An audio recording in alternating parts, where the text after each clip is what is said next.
네.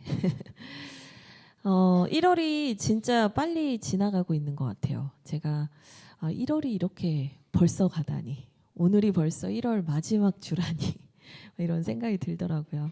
저희가 2026년을 시작하면서 주하길 교회는 어떤 교회입니까? 라는 질문으로 이제 시작을 했습니다. 그리고 첫 번째 말씀으로 살펴본 답이 우리 교회는 제자를 세우는 교회입니다. 라는 말씀을 나누고 있습니다. 그래서 첫째 주에는 인생의 주도권에 대한 얘기를 나눴어요. 그래서 우리 인생의 주인이 도대체 누구십니까? 우리가 제자로 살기를 원하는데, 제자를 세우는 교회로 서기를 원하는데, 그렇다면 이 인생의 주도권의 문제가 먼저 밝혀져야 되는 것이 아닙니까? 내 시간과 재정과 그리고 우리의 관계의 주인이 누구십니까? 이제 이걸 나눴습니다. 그리고 이제 둘째 주에는 무엇을 회개해야 합니까? 라는 주제로 나눴습니다. 그래서 제자가 되기 위해서는, 진짜 제자가 되기 위해서는 내 자아가 깨지는 시간이 필요하고 그 광야라는 장소를 통과하는 것이 꼭 필요하다는 얘기를 우리 함께 나눴습니다. 다 잊으신 건 아니시지요? 네. 그리고 지난주에는 또 최병화 목사님을 통해서 사명의 자리에 대한 말씀을 나눴습니다. 그래서 제자에게는 사명이 있다는 거예요. 네. 그래서 그 사명의 자리가 우리의 가정이 되고 직장이 되고 교회가 되고 우리의 삶의 모든 터전이 그 사명의 자리가 되어야 합니다라는 말씀을 나눴습니다. 그리고 이제 오늘은 네 번째 말씀을 나눕니다. 이제 번아웃이 올 때라는 제목으로 나누게 되는데요. 오늘은 어떤 말씀을 하나님께서 들려주실지 우리 기대하는 마음으로 하나님의 말씀을 함께 읽도록 하겠습니다. 오늘 하나님께서 우리에게 주시는 말씀은 요나 4장 1절에서 11절까지인데요.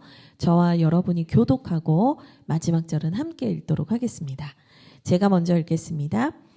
요나가 매우 싫어하고 성내며 여호와께 기도하여 이르되 여호와여 내가 고국에 있을 때에 이러하겠다고 말씀하지 아니하였나이까. 그러므로 내가 빨리 다시스로 도망하였사오니 주께서는 은혜로우시며 자비로우시며 노하기를 더디하시며 이내가 크시사 뜻을 돌이켜 재앙을 내리지 아니하시는 하나님이신 줄을 내가 알았음이니이다. 여호와여 원하건대 이제 내 생명을 거두어 가소서. 사는 것보다 죽는 것이 내게 나음이니이다 하니 여호와께서 이르시되 내가 성내는 것이 옳으냐 하시니라. 요나가 성읍에서 나가서 그 성읍 동쪽에 앉아 거기서 자기를 위하여 초막을 짓고 그 성읍에 무슨 일이 일어나는가를 보려고 그 그늘 아래에 앉았더라. 하나님 여호와께서 박농쿨을 예비하사 요나를 가리게 하셨으니 이는 그의 머리를 위하여 그늘이 지게 하며 그의 괴로움을 면하게 하려 하심이었더라. 요나가 박농쿨로 말미암아 크게 기뻐하였더니 하나님이 벌레를 예비하사 이튿날 새벽에 그 박넝쿨을 갉아먹게 하심에 시드니라. 해가 뜰 때에 하나님이 뜨거운 동풍을 예비하셨고 해는 요나의 머리에 쪼임에 요나가 혼미하여 스스로 죽기를 구하여 이르되 사는 것보다 죽는 것이 내게 나으니이다 하니라. 하나님이 요나에게 이르시되 내가 이 박넝쿨로 말미암아 성내는 것이 어찌 옳으냐 하시니 그가 대답하되 내가 성내어 죽기까지 할지라도 옳으니이다 하니라. 여호와께서 이르시되 내가 수고도 아니하였고 재배도 아니하였고 하룻밤에 났다가 하룻밤에 말라버린 이 박넝쿨을 아꼈거든. 함께 읽겠습니다. 하물며 이 큰 성읍 니느웨에는 좌우를 분별하지 못하는 자가 12만여 명이요 가축도 많이 있나니 내가 어찌 아끼지 아니하겠느냐 하시니라. 아멘. 예수님께서 이 땅에 오신 이유를 이제 한 단어로 표현을 한다면 영혼 구원을 위해서입니다. 예수님께서 죄로 인해서 죽을 수밖에 없는 영혼들을 구원하시려고 하나님이신 그분이 이 땅에 오셨습니다. 그리고 예수님께서 제자들을 세우셨습니다. 그 제자들에게는 예수님이 하신 일을 동일하게 부탁하셨어요. 그러니까 결국에 제자도 해야 되는 일이 뭐냐? 영혼 구원을 위해서 살아야 됩니다. 이거를 이제 우리가 다른 말로 표현할 때 뭐라고 하냐면 하나님 나라를 위해서 살아갑니다. 이렇게 표현합니다. 죄에서 구원받은 백성들이 하나님께 영광을 돌리고 하나님을 예배하고 찬양하는 그 하나님 나라, 하나님의 통치가 온전히 이루어지는 나라를 위해서 우리가 살아갑니다 라고 말하는 거죠. 근데 이제 좀 어려운 말들을, 수식어들을 이렇게 저렇게 다 떼고 나면요, 결국에 우리가 위에서 살아가야 하는 것, 정말 우리에게 단 하나만 남는다면, 우리가 무엇을 위해서 살아가야 하는지 하나만 남는다면 그것은 영혼 구원을 위해서 살아가야 하는 것입니다. 오늘 우리가 함께 읽은 이 요나서도요, 처음에는 이 요나 개인의 어떤 성장기 측면에서 좀 보기도 했습니다. 그런데 이 요나서가 4장에 와서 말하고 있는 하나님이 우리에게 원하시는 그 핵심 메시지는 결국에 뭐냐? 영혼 구원입니다. 하나님께서 영혼을 구원하기 원하시고 그것을 요나가 함께 동참하기 원하신다라는 것을 하나님은 이제 4장에서 숨기지 아니하시고 적나라하게 다 보여주고 계신 것이죠. 사실 요나서뿐만은 아닐 겁니다. 신약, 구약 모든 성경이 사실은 말하고 있습니다. 하나님은 영혼 구원을 하기 원하신다는 거예요. 그런데 정작 우리는 영혼 구원에 대해서는 잘 생각하지 않을 때가 많은 것 같습니다. 우리의 관심사는 어디에 보통 있나요? 네, 지금 내가 필요한 것, 또는 나에게 닥쳐온 문제들, 또는 이것이 옳으냐 그르냐, 이런 것에 대해서 우리는 더 많은 관심을 가질 때가 있습니다. 물론 그런 것들도 다 필요합니다. 그런데 우리는 내가 생각하는 옳고 그름이나 내 문제, 내 필요를 영혼 구원과 동등한 자리에 두려고 할 때가 너무나 많다는 거예요. 그런데 여러분, 그것은 절대 동등한 문제가 될 수 없습니다. 언제나 가장 우선되는 것은 뭐냐면 영혼 구원을 위해서 살아가는 것. 그것이 하나님이 우리에게 원하시는 것이죠. 생각해보면 예수님 당시에도요, 예수님이 사셨던 그때에도 이 예수님은 영혼 구원에 늘 관심이 있으셨거든요. 근데 바리새인이나 대제사장이나 서기관들, 종교 지도자들은 영혼 구원보다 중요한 것들이 항상 있었습니다. 하나의 예를 들어볼까요? 안식일에 예수님께서 사람을 고치세요. 그러면 종교 지도자들이 어떻게 했어요? 예수님을 공격했단 말이죠. 율법을 어겼다고 막 공격합니다. 그럼 예수님이 뭐라고 하냐면, 너네가 만약에 키우는 양이나 염소가 있는데 물에 빠지면 안식일이니까 죽게 둘 거냐. 구해야죠, 구해야죠.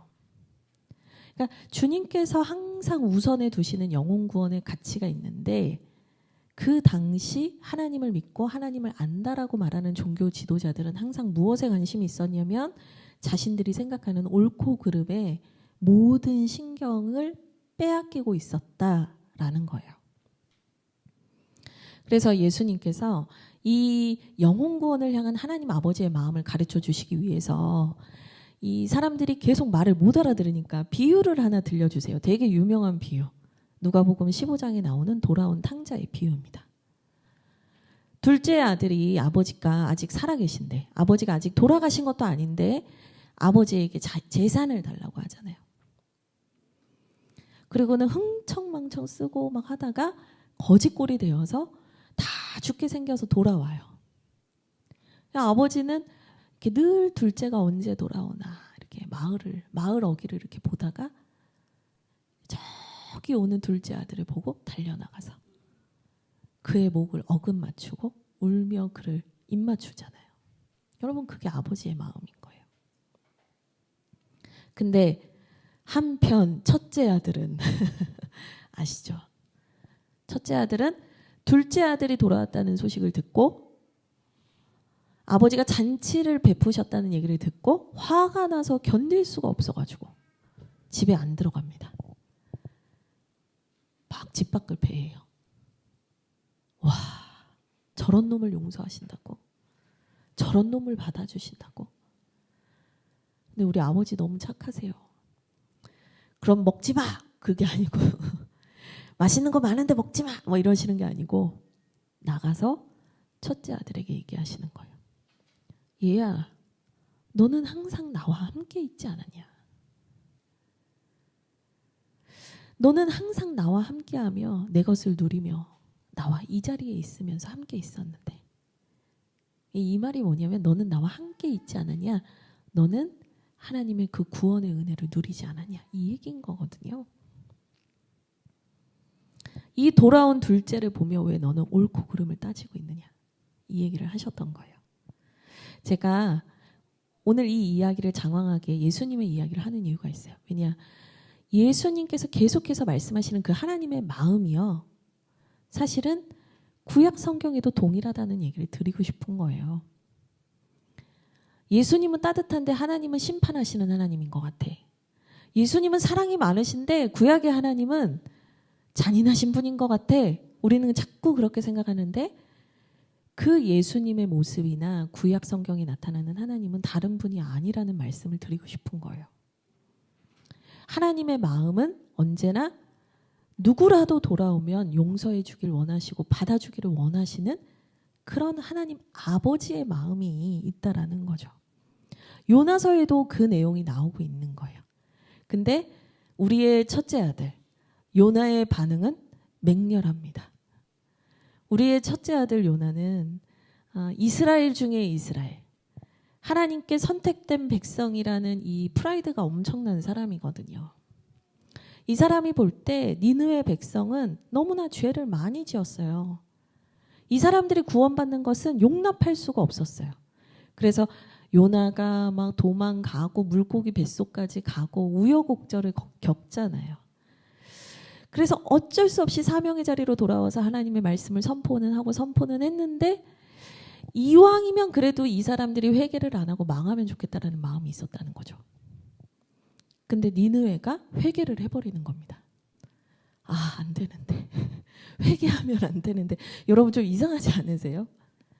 하나님은 한 명이라도 돌아오기를 원하고 한 명의 영혼이라도 구원하기를 원하시는데 그 하나님과 가장 가까운 선지자라 하고 하나님과 가장 하나님의 백성이라 하는 사람의 마음에는 무슨 마음이 있는 거냐면 저 사람이 회개하면 안 되는데 저 사람 혼나야 되는데 저 사람 벌 받아야 되는데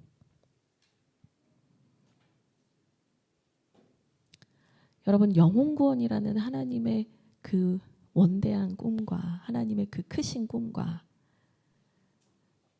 우리의 마음의 법은 너무나 다를 때가 많은 것 같아요.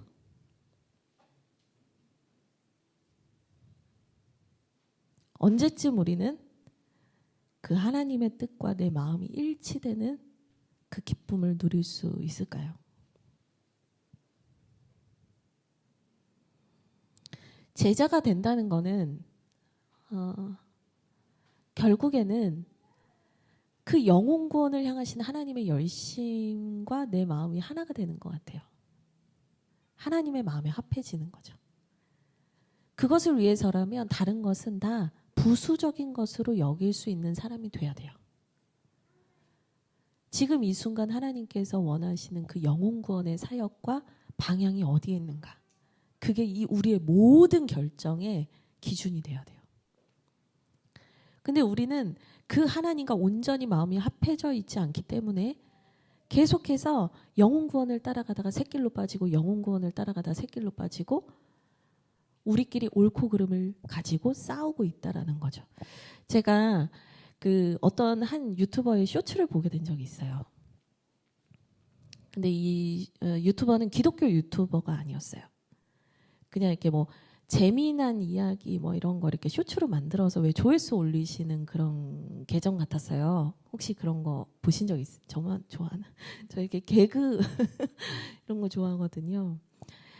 근데 거기서 한 그 유튜버가 뭐라 하냐면 이 세상에서 제일 뭐 황당한 일 뭐 그러면서 막 그 AI 목소리로 막 뭐 그런 게 나와요. 근데 거기에서 교회가 나오니까 제가 왜 이 사람이 교회 얘기를 하지? 이러고 딱 봤더니 교회에서 제일 심하게 싸우는 이유 막 이러면서 나와요. 뭐 이런 말투 있잖아요. 뭘 얘기하나 했더니 김장할 때 젓갈을 넣냐 맞냐로 싸운다 막 이런 게 나와요. 강대상을 오른쪽으로 옮긴다 왼쪽으로 옮긴다로 싸운다 막 이런 걸 하는 거예요. 제가 아니 이 사람 교회 다니나? 이 극비의 사실을 어떻게 하는 거야? 제가 이랬거든요.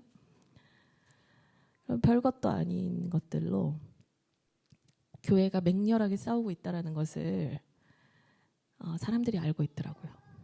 영혼 구원을 위해서 우리가 어떻게 하면 더 한 명이라도 구원할 수 있을까를 위해서 머리를 모으고 마음을 모으고 힘을 모으는 게 아니라 어떻게 하면 내가 너보다 옳은지를 드러내기 위해서 우리는 맹렬하게 싸우는 시대를 살고 있고, 그래서 한국교회는 교회끼리도 싸우고 교회끼리도 미워하고 교회끼리도 정죄하면서 살고 있는 것 같습니다. 지금 오늘 본문에서 요나가 그런 상황인 거예요. 1절을 보실까요? 1절을 보시면 1절에 요나가 이렇게 말합니다. 요나가 매우 싫어하고 성내며.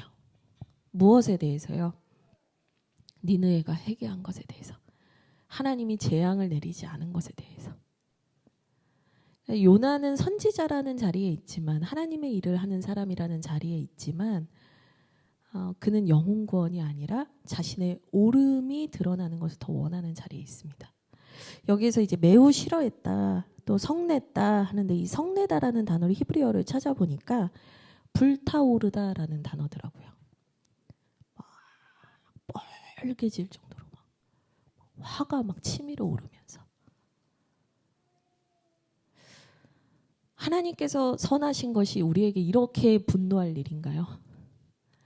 하나님의 선하심이, 하나님의 인자하심이, 하나님의 자비하심이 우리한테 이렇게 화가 날 일인가요? 뭔가 잘못된 거죠. 복음서에 또 하나의 비유가 있어요. 포도원 품꾼의 비유예요. 포도원 주인이 이제 그 포도원에서 일할 품꾼을 하루 이제 일하고 하루 싹을 받아가는 그런 품꾼을 이제 모으러 나갑니다. 근데 아침 일찍부터 막 선발되려고 막 내가 오늘 뽑혀야 되는데 사람들이 막 기대하고 얼마나 부지런히 나왔겠어요. 와서 일하세요, 와서 일하세요. 오늘 일하면 오늘 얼마 드릴게요. 다 약속을 하고 동일한 가격을 약속을 하고 데리고 옵니다. 근데 주인이 이상하게 새벽에 데려오는 사람들만 일을 주는 게 아니고요. 아침에도 한번 나갔다 오고 점심 때도 한번 나갔다 오고, 심지어는 오늘 일을 마치려고 하는데, 일을 끝내려고 하는 그 시간이 다 오는데, 퇴근 시간이 다 되오는데 그 시간에도 나가서 사람을 데려오는 거예요. 그러니까 이제 사람들이 좀 이상하다 생각을 하죠. 그리고 이제 삭슬 받을 때가 옵니다. 근데 그 주인이 모든 사람에게 동일한 삭슬을 주는 거예요. 그러니까 이제 일찍 온 사람이 화를 내기 시작합니다.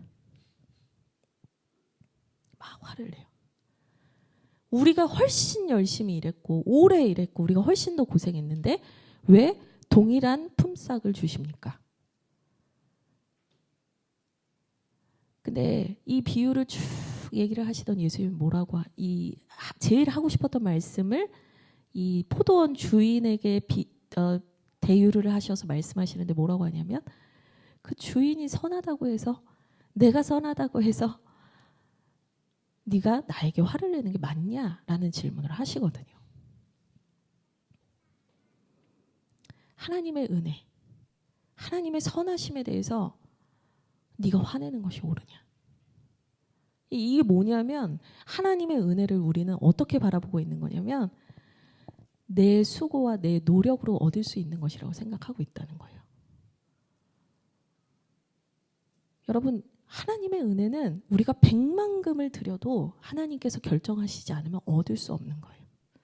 이게 무슨 말이냐면, 예수 그리스도께서 우리를 위하여 죽기로 작정하시고 그분의 보혈을 흘리지 않으셨다면, 그분의 전적인 은혜가 아니었다면 우리는 어떤 것으로도 구원받을 수 없는 죄인이었다라는 것을 인정하고 있느냐라고 묻고 있는 거예요. 근데 요나는 예수님 당시에도 그것에 대해서 분노하는 종교 지도자들이 있었던 것처럼 요나 역시 성을 내고 있는 거예요. 하나님의 선하심에 대해서, 하나님의 은혜에 대해서. 2절입니다. 같이 한번 읽어볼까요? 같이 읽겠습니다. 시작. 여호와께 기도하여 이르되, 여호와여, 내가 고국에 있을 때 이러하겠다고 말씀하지 아니하였나이까. 그러므로 내가 빨리 다시스로 도망하였사오니 주께서는 은혜로우시며 자비로우시며 노하기를 더디하시며 인애가 크시사 뜻을 돌이켜 재앙을 내리지 아니하시는 하나님이신 줄을 내가 알았음이니이다. 이거는 사실은 이제 진짜 알게 됐다, 진짜 깨달았다가 아니고 뭐예요? 비아냥거리는 거죠. 하나님 되게 좋으신 분이잖아요. 그쵸? 하나님 너무 좋으신 분이잖아요. 그래서 제가 이거 안 한다고 했잖아요. 막 이러는 거거든요. 하나님 결국에는 사람들 살리실 거였잖아요. 저를 왜 굳이 보내셔가지고 심판을 말하게 하신 거세요? 왜 저를 부끄럽게 만드시고 수치스럽게 만드셨냐고요. 그냥 하나님 살려주시면 되잖아요. 막 화를 내요. 그러면서 3절에 이렇게 말합니다. 제가 읽을게요. 여호와여 원하건대 이제 내 생명을 거두어 가소서. 사는 것보다 죽는 것이 내게 나음이니이다. 요나가요, 원하건대라고 합니다. 근데 이 원하건대 앞에 2절에 뭐가 있냐면 여호와께 기도하여 이르되라는 말이 있거든요. 그러니까 이 4장도요 사실은 긴 기도문이 들어가 있는 거예요. 이 요나 2장도 긴 기도였잖아요. 요나 4장도 기도예요. 근데 기도하면서 하나님께 간구하는 내용이 뭐냐면 나를 죽여달라 라고 말하는 거예요. 내가 생각하는 정의가 이루어지지 않는다면, 내가 생각하기에 옳은 것이 성취되지 않는다면 난 더 이상 이 일을 하고 싶지 않다는 거예요. 여러분, 제자는 하나님이 이끄시는 길을 따라가는 사람이지 내가 이끄는 사람이 아니거든요. 근데 지금 요나의 이런 행동은 어떤 거냐면 내가 이끌기를 원한다는 거예요. 하나님이 옳다라고 하는 것에 동의가 되지 않기 때문에 내가 옳다라고 하는 것을 하나님께서 실현해 주시지 않을 것이라면 나는 이 일을 그만하겠고 나는 죽겠다라고 얘기하는 거예요. 여러분, 우리가 우리 안에도 이런 마음이 되게 많을 때가 많아요. 정작 내 안에서 동의가 되지 않고 내 안에서 건드려지는 게 있으면요, 우리는요 하나님께서 원하시는 걸 알면서도 순종하지 않을 때가 되게 많아요. 이거는 아주 단순하게 말하면 뭐냐면 위치의 문제가 잘못된 거예요. 하나님의 자리에 내가 가 있을 때만 이런 반응이 나와요. 죽겠다는 거예요, 그냥. 협박 같죠? 나 죽을 거야. 이거 안 들어주면 죽을 거야. 이거 안 들어주면 나 그냥 안 살 거야. 여러분, 이거는요 아이의 태도입니다. 네, 저 뒤에 있는 아이들이 왜 술렁이죠? 그 아이 아닙니다. 영적인 아이를 말하는 거예요. 아이들은 어떠냐면 내가 사고 싶은 게 있으면 마트에 가서 들어 누워요. 여러분 혹시 들어 누워 보신 분 계신가요, 여기서? 내가 예전에 성질이 한가닥했다. 마트를 막 다 대청소를 했었다. 막 떼굴떼굴. 아이가 그렇다는 거예요. 근데 지금 요나의 이 태도는 뭐냐면 하나님께서 뜻을 돌이키셔서 니느웨에 다시 재앙을 내려주시든지 아니면 나를 차라리 죽여주십시오 라고 얘기를 하는 거예요. 여러분, 영혼구원이라는 그 하나님의 큰 뜻, 하나님 아버지의 마음에서 시작을 했는데 지금 요나의 모습은요 하나님 아버지와 아무런 상관이 없어요. 근데 우리는 내가 하나님과 기도하고 있고 내가 하나님의 사역을 하고 있다는 이유로 내가 하나님과 같은 길을 가고 있다라고 착각할 때가 너무나 많아요. 아니라는 게 여기에서 너무 여실히 드러나요. 전혀 하나님과 상관없는 생각을 하고 있잖아요. 전혀 하나님과 상관없는 꿈을 꾸고 있잖아요. 니느웨가 망하는 걸 보고 싶은 거예요. 그래서 4절에 하나님께서 이렇게 말씀하세요. 같이 읽겠습니다. 시작. 여호와께서 이르시되 내가 성내는 것이 옳으냐 하시니라. 그러니까 하나님께서 이거를 보다가 뭐라고 하시냐면 지금 네가 이렇게 행동하는 것이 옳으냐. 네가 지금 계속 옳고 그름에 대해서 얘기를 하고 있는데 죄진 사람은 벌 받아야죠. 문제가 있으면 이 사람은 벌 받아야죠. 계속 이런 논리로 계속 얘기를 하고 있는데 그렇다면 네가 지금 나에게 대들고 하나님의 자리에 네가 서서 네가 하나님을 향하여서 명령하고 협박하고 있는 이 모습에 대해서 너는 옳다고 생각하냐라고 말씀하시는 거예요.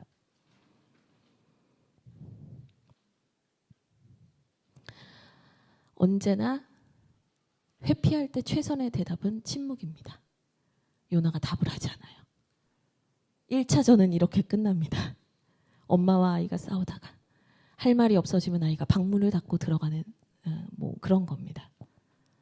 그러더니 이 요나가 어디로 가느냐? 5절 같이 읽겠습니다. 같이 읽겠습니다. 시작. 요나가 성읍에서 나가서 그 성읍 동쪽에 앉아 거기서 자기를 위하여 초막을 짓고 그 성읍에 무슨 일이 일어나는가를 보려고 그 그늘 아래에 앉았더라. 요나가 왜 아무 말도 안 하나 이렇게 따박따박 하나님께 엄청 대드는데 왜 이렇게 말을 안 하고 갔나 봤더니 보니까 행동으로 말을 했네요. 행동으로 대답을 했네요. 어떻게 했냐면 니느의 성읍에서 나가서 동쪽으로 갔다. 근데 여러분 이 니느의 지역에서의 동쪽은 광야예요. 광야로 간 거예요. 그러니까 이 니느의 성읍이 보이는 정도에서 떨어져 있겠다 하고 간 거예요. 그리고는 초막을 지었대요. 근데 좀 이상해요. 광야인데 초막을 짓는구나. 광야인데 뭐가 있었나? 쉽죠, 우선. 초막을 짓고, 근데 그 초막을 뭐라고 하냐면 자기를 위해서 지었다. 그리고는 그 성읍에 무슨 일이 일어나는가를 보려고 앉았다. 그러니까 이게 뭐냐면요. 문 쾅 닫고 이제 나온 거예요. 하나님하고 대판 싸우고 문 쾅 닫고 나온 다음에 이제 내 요구사항을 들어주는지 지켜봐야겠다.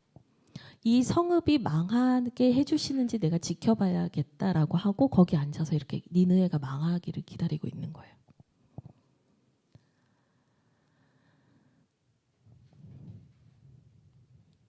내 생명을 걸고 내 목숨을 걸고 하나님의 뜻을 바꾸려고 지금 요나가 하나님과 딜을 하고 있는 거예요. 여러분 도대체 하나님은 정말 누구신가요? 요나에게 하나님은 주인이 맞으신가요? 요나에게 하나님은 창조주 하나님이 맞으신가요? 요나에게 하나님은 주권자가 맞으신가요? 자꾸 왜 하나님과 두뇌 싸움을 하죠? 여러분 우리의 신앙이 그럴 때가 너무 많아요. 하나님의 그 영혼구원이라는 꿈에 딱 합해져서 사역을 하기에도 한 영혼을 구하기도 바쁜 세상인데 우리는 이 싸움을 하느라 허송세월을 보내고 있어요. 대부분의 교회가 그래요. 마귀가 너무 잘 쓰는 전략이에요. 하나님과 싸우게 하고 우리끼리 싸우게 해서 영혼구원의 그 하나님의 꿈에서 점점 멀어지게 하는 거예요. 한 명이라도 어떻게 하면 더 영혼을 구하고 살릴 수 있을까? 제자를 세울 수 있을까가 고민이 아니고 하나님이 내 화를 풀어주시나 아니하시나 지켜봐야지. 쓸데없는 짓을 하고 있는 거예요. 6절입니다. 같이 읽겠습니다. 시작. 하나님 여호와께서 박넝쿨을 예비하사 요나를 가리게 하셨으니 이는 그의 머리를 위하여 그늘이 지게 하며 그의 괴로움을 면하게 하려 하심이었더라. 요나가 박넝쿨로 말미암아 크게 기뻐하였더니. 요나가 지금 계속 이제 쓸데없는 싸움을 하니까 하나님께서 이제 강수를 드시는데 이제 미러링 교육을 시작하세요. 거울 치료라는 걸 이제 시작하시려고 하는데요. 요나가 계속해서 니느웨를 제3자 타인으로 보기 때문에 그들의 아픔과 고통과 회개에 대해서 공감을 하지 못하고 있는 거기 때문에 이제 하나님께서 요나로 하여금 그들의 마음과 그들의 상황과 그들의 상태에 대해서 공감할 수 있는 방법을 마련하신 거예요. 시작이 되는데 어떤 시작이냐면 박넝쿨을 예비하셨다라는 표현이 나와요. 근데 여러분 이 요나서에서 예비라는 단어가 계속 나와요. 근데 처음에는 물고기를 예비하셨죠. 그리고 여기에서는 박넝쿨을 예비하세요. 그리고 7절에 가면 벌레를 예비하세요. 그리고 8절에 가면 동풍을 예비하세요. 이 박넝쿨은 좋은 것 같은데 물고기, 나중에 나타날 벌레, 동풍 뭐 이런 것들은 왠지 좋지 않을 것 같은 느낌이 옵니다. 우리는 항상 하나님이 우리를 위해서 뭔가를 예비하신다고 할 때 내가 원하는 것을 짜잔 주실 거라고 생각해요. 박넝쿨은 어떻게 보면 그렇게 착각할 수 있는 어떤 한번 트위스트된 것들이에요. 근데 여기에서 말하는 예비하심은 뭐냐면 우리가 원하는 것을 하나님께서 즉각적으로 제공해 주심의 예비하심을 말하는 게 아니고 우리를 사람 만들기 위한 하나님의 교육이라고 얘기하고 싶은 거예요. 물고기도 우리를 사람 만들기 위해서, 제자 만들기 위해서. 박넝쿨도 우리를 사람 만들고 제자 만들기 위해서. 나중에 등장하는 그 나머지 두 가지도 우리를 사람 만들고 제자 만들기 위해서 예비하실 뿐이에요. 그것 자체가 악하다 나쁘다 말할 수 없는 거예요. 그것 자체는 그냥 되게 가치 중립적인 거예요. 근데 그것이 하나님의 교육 도구가 되어서 우리 안에 있는 이 고집스럽고 나쁜 우리의 자아를 하나님께서 훈련하시는데 사용하시는 거죠. 그래서 주님께서 박넝쿨을 예비하셨는데 그늘이 생기니까 이제 요나가 너무 좋아하는 거예요. 그래서 6절 끝을 보세요. 요나가 박넝쿨로 말미암아 크게 기뻐하였다. 여러분 여기서 기뻐했다. 정말 너무 좋아했다. 라는 이 감정과 대비되는 감정이 뭐냐면 1절에 매우 싫어하며 성냈다가 지금 대조되고 있는 거예요. 만약에 이 요나서 4장을 두 개로 나누면 이 감정선을 가지고 두 개로 나누시면 되는 거예요. 그러니까 요나가 다른 민족이 구원받고 회복되고 다른 민족이 회개하고 돌아오고 영혼 구원받는 것에서는 화를 냈는데 뭐에 대해서는 기뻐했다는 거예요? 나 그늘 가려주는 그 박넝쿨 하나 생긴 것에 대해서 너무너무 기뻐했다는 거예요. 여러분 지금 여기에서 느껴지시죠? 하나님의 꿈과 하나님의 그 구원의 섭리에는 아무런 관심이 없으면서 우리는 내가 원하는 작은 것이 주어졌냐 안 주어졌냐로 기뻐하고 그게 인생의 가장 큰 기쁨인 것처럼 살아간다는 거예요. 이거를 뭐라고 얘기하냐면 자기중심적 신앙이라고 합니다. 하나님 중심의 신앙이 아니고 자기중심적 신앙이라고 해요. 여러분 자기중심적 신앙은요. 나에게 잘해주면 좋은 거고 나에게 나쁘게 하면 나쁜 겁니다. 거기에서 기준이 하나님이 없어요. 자기중심적인 거예요. 요나가 박넝쿨 하나로도 이렇게 기뻐합니다. 7절 같이 읽겠습니다. 7절 8절 같이 읽을까요? 같이 읽겠습니다. 시작. 하나님이 벌레를 예비하사 이튿날 새벽에 그 박넝쿨을 갉아먹게 하심에 시드니라. 해가 뜰 때에 하나님이 뜨거운 동풍을 예비하셨고 해는 요나의 머리에 쪼임에 요나가 혼미하여 스스로 죽기를 구하여 이르되 사는 것보다 죽는 것이 내게 나으니이다 하니라. 요나가 너무 기뻐했는데 이제 갑자기 또 다른 반전이 시작이 돼요. 뭐냐면 하나님이 벌레를 예비하사. 예. 벌레는 나쁜 거, 박넝쿨은 좋은 거. 이건 우리 생각이고요. 모든 것이 하나님은 다 요나를 위한 거예요. 벌레를 예비하셨어요. 그래서 새벽부터 박넝쿨을 갉아먹게 만드시네요. 그리고 8절에 해가 뜨니까 뜨거운 동풍도 예비하셨어요. 이 동풍의 이름이 있더라고요. 이름이 시로코라는 그 바람의 이름인데 이 서아시아 대륙에서 몰려오는 이 바람이 이 40도 정도가 된대요. 바람만. 그러니까 여러분 우리가 햇볕 아래에 있는데 40도의 바람을 계속 맞으면 어떻게 되겠어요? 죽는 거예요. 사람이 탈수 증상이 나타나면서 죽는 거거든요. 근데 여러분 하나님은 너무 변덕이 심하신가요? 하나님이 요나를 막 골탕 좀 먹어봐! 막 꿀밤 때리시려고 이러시는 거예요? 아니에요, 여러분. 요나가 얼마나 자기 자신과 다른 사람들을 동등하게 대하고 있지 못하기 때문에 지금 이 요나에게 특단의 조치를 취하신 거예요. 네가 말하는 심판이라는 거, 네가 말하는 재앙이라는 거, 그거의 100분의 1도 안 되는 것을 내가 너에게 잠깐이라도 체험하게 했을 때 너가 얼마나 고통스럽고 괴로웠는가. 정말 하나님이 심판을 즐기시는 분이 아니라는 거예요. 하나님은 심판을 위한 심판을 하시는 분이 아니라 구원을 위한 그 심판마저도 구원을 위한 것이라는 거예요.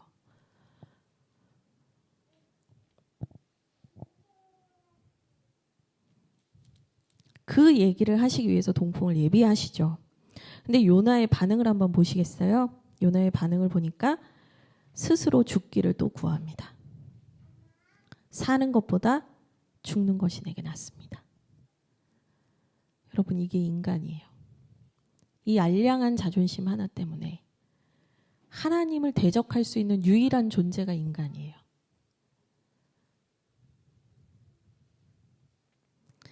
여러분, 자기중심적 신앙을 가진 사람은요, 제가 이 요나가 지은 초가집과 한번 연결을 해서 생각을 하게 됐는데, 자기중심적 신앙은 견고하지 않아요. 튼튼하지 않아요.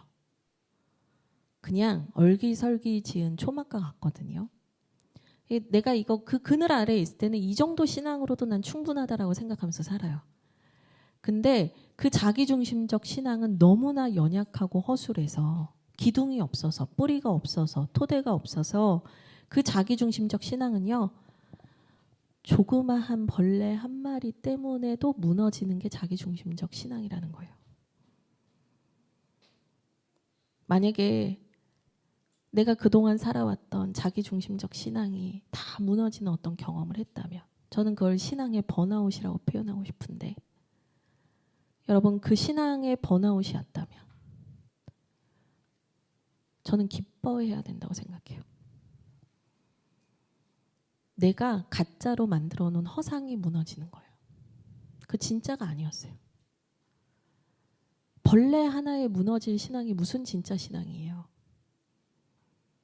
그거 허상이었어요.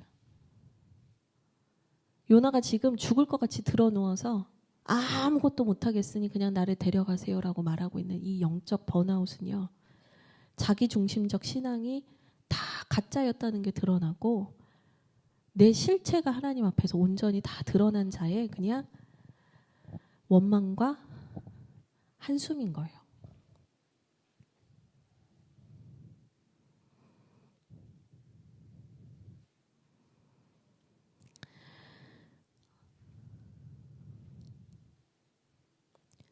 요나서를 보다 보면 진짜 이방인들은 자기 생명을 귀하게 여기거든요.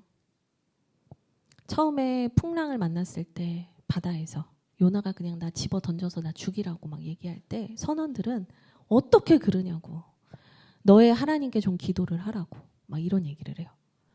그리고 너네 이 땅에 심판이 임할 거야 라고 얘기했을 때 니느의 사람들은 어떻게 했냐면요, 회개하고 하나님 앞에 엎드려 통곡하거든요. 하나님을 잘 모르는 이방 사람들이 생명 앞에서, 적어도 생명 앞에서는 그 하나님 앞에 무릎을 꿇었단 말이에요. 근데 지금 요나가 차라리 나를 죽이십시오, 내가 죽더라도 내가 옳습니다라고 말하는 건 뭐냐면, 이 이방인들보다 생명의 소중함을 모르고 있는 거예요. 영혼의 구원이 얼마나 큰 선물인지 모르고 있는 거예요.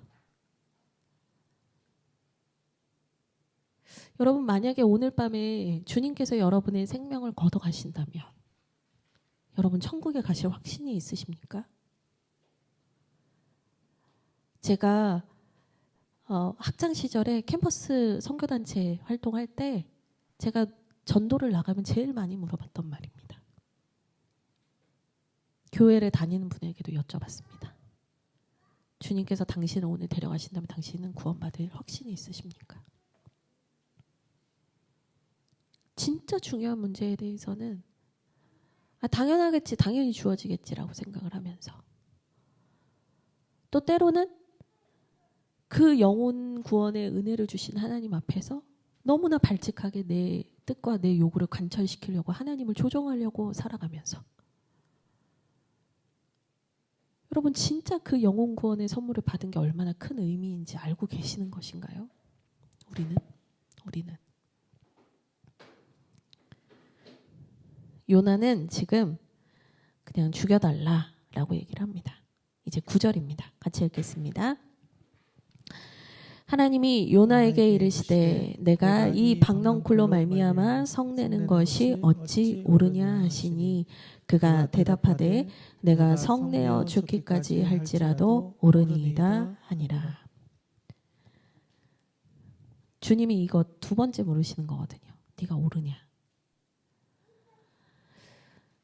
여기에서 필요한 말은 뭐냐면 주님 저 살려주세요거든요. 주님 저 살려주세요. 저 일으켜주세요. 근데 요나는 옳습니다. 그 답을 아직도 포기를 못합니다. 그러니까 제가 만약에 이게 뭐 제가 만약에도 사실 말이 안 되죠. 뭐 제가 하나님의 마음을 다 알 수가 없으니까. 근데 저였으면 이제 그만해 말했을 것 같아요. 됐어. 그럼 원하는 대로 해주지 걷어가 주지 막 이러고 싶을 것 같아요. 이게 제 수준이에요. 이게. 근데 주님께서 요나에게 10절과 11절의 말씀을 하십니다. 같이 읽어보겠습니다. 시작. 여호와께서 이르시되 내가 수고도 아니하였고 재배도 아니하였고 하룻밤에 났다가 하룻밤에 말라버린 이 박넝쿨을 아꼈거든. 하물며 이 큰 성읍 니느웨에는 좌우를 분변하지 못하는 자가 12만여 명이요 가축도 많이 있나니 내가 어찌 아끼지 아니하겠느냐 하시니라. 아멘. 이 말귀를 못 알아듣는 요나를 향해서 주님께서 결국에는 온 마음을 다해서 하나님 마음이 무엇인지를 이제 설명해 주세요.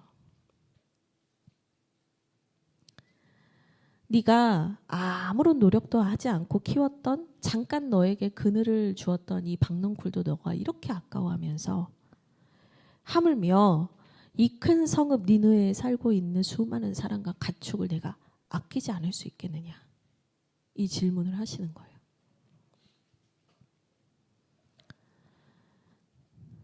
제가 이 수치를 따져봤거든요. 이 니느웨 성의 크기 자체가 좀 궁금해가지고 좀 찾아봤더니 동서 길이가 30km였고요.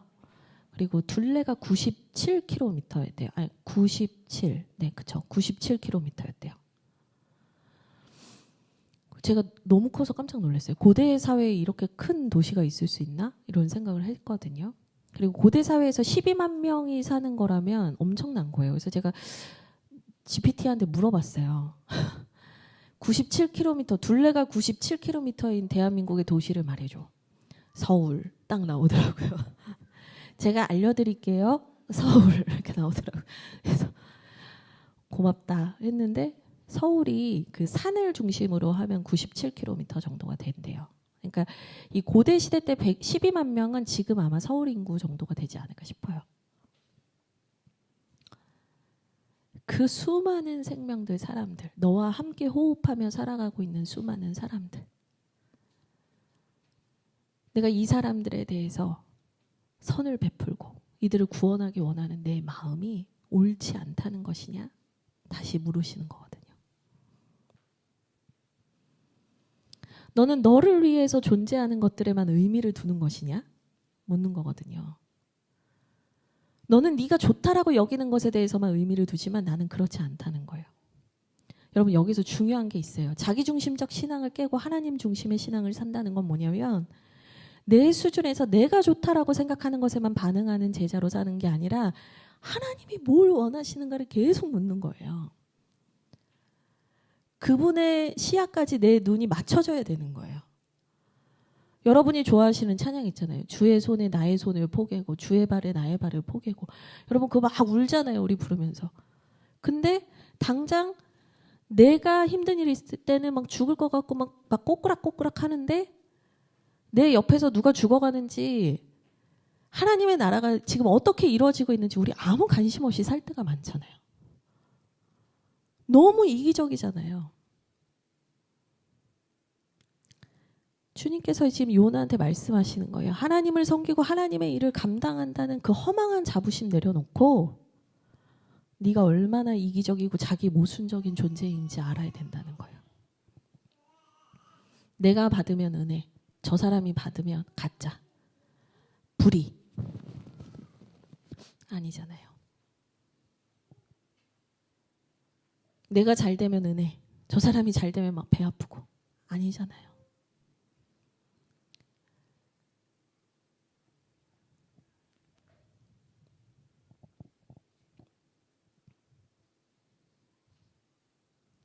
박넝쿨 하나로 하나님께서 이 요나의 신앙의 본질을 지적하셨어요. 그리고 요나는 더 이상 답이 없습니다. 근데 이거를 기록할 수 있는 사람은 누구밖에 없을까요, 여러분? 요나밖에 없어요. 요나가 이걸 나중에 기록했다는 건 뭘 의미하는 거냐면 내가 이렇게 이기적인 죄인 중에 괴수였습니다. 내가 이런 사람이었습니다. 나는 늘 하나님의 일을 하지만 하나님의 일을 한 만큼의 열매가 없다라고 늘 생각했고 늘 하나님이 나를 돌봐주시지 않는다고 생각했고 번아웃에 빠질 때가 많았지만 그것은 내가 내 중심의 신앙에서 벗어나지 못했기 때문이었지 하나님이 그러신 것이 아니었습니다. 이 고백을 요나가 남긴 겁니다. 그리고 오늘 이 자리에 계신 여러분에게도 하나님은 물으시는 거죠. 네가 생각하고 네가 성내고 네가 요구하는 것이 옳으냐. 여러분 여기서 그릅니다, 옳습니다 이 대답 원하시는 게 아닌 거 아시죠? 이제 저는 그것과 상관없이 하나님의 뜻을 가기 원합니다. 하나님이 원하시는 그 영혼 구원의 사명에 동참하기를 원합니다. 주님은 제자들에게 그 대답을 기다리고 계십니다. 우리 함께 찬양하고 기도하겠습니다.